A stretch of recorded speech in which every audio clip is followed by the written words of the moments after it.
that there are, as I've described to some people earlier, a lot of noisy graces here, talkative graces, including me.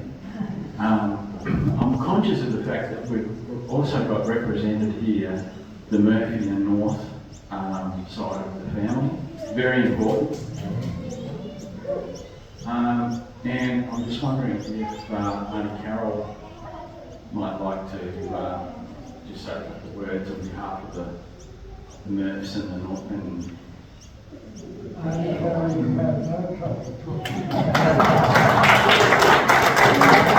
Carol Murphy. I am known as Auntie Agnes Carol to us, my family. I'm Carol Murphy, and I'm Pam Warwick's sister-in-law. My beautiful John was Hammy's young brother. I just want to say first of all that I think love is a beautiful thing. Amen. And I think Pam and Warwick are a landscape of everything that we look at to be loved and admired. And I thank you for being there for us to watch you and see you and admire you in those 70 odd years. And I met Pam and Warwick in the 60s, and I first met her little brother. He was a bit bigger than me, he was about 16 or 17. Most welcomed into the family. It was quite a blessing. Pam and Warwick had John and Suzanne at that stage. 3 years later, I found myself married to the little brother, and we were married in 64, and we had the pleasure of having Suzanne here for our flower girl.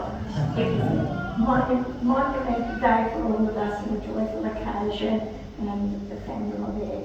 As time got on, we got to spend time with Pam and Warwick and the family. Christmases at their place, and Kay and Alan and their family. It was always quite fun, and down to Kay's, and all getting together for the very joyful Christmases that we all got to share. Pam and Warwick and John and I often went to the footy together. We used to go to the Steelers, and then of a Saturday night we'd often go when time allowed. I know they had lots of other commitments, but they'd fit us in, and we'd go out to the club at Warrnambool, come back to each other's homes, and Pam would serve a delicious dessert of some sort, not so great at my place. We'd have coffee and watch the Bill and Hey Hey at Saturday.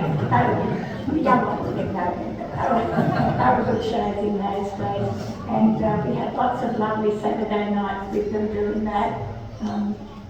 Pammy and Warwick and John enjoyed walks of an afternoon for many years. They walked from Taronchi to right down to Stewart Park, I think it was, in Wollongong. And that was most joyful. And also Pammy and John and I would take swimming lessons or classes over at the local leisure centre. Pam would actually had been swimming for about 20 odd years, but she was doing 10 and 12 laps of these big pools, so I thought she was very brave. With a little brother just really admiring her for all the effort she put in. Years later, we moved to Queensland, John and I, and we had again the great pleasure of Pam and Warwick visiting us on many occasions. We went to theme parks. Warwick loved this day, I remember. I've got a photo of him. There was a Marilyn Monroe look-alike. There he is. We were watching Pam, but we were photo. With his arm around the Marilyn Monroe, and but that was all right. We got to put our arm around Batman or Robin or one.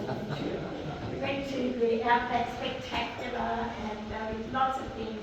But just to have them stay with us on the way to the Graces up on the Sunshine Coast was always fun when they pop in on the way back, and we had many joyful times. They're a magnificent couple. They inspire all of us for their love and the joy that they show everyone and to their family, and I've just been so happy to have been a small part. And I know John, if he was here, would just love to say the thing. We love you so very much. Thank you for filling our lives with all that wonderfulness that you give. And I just wish you a very happy day, and myself and my John, who I'm sure will be up there thinking of you as well. Thank you, Pam and Warwick.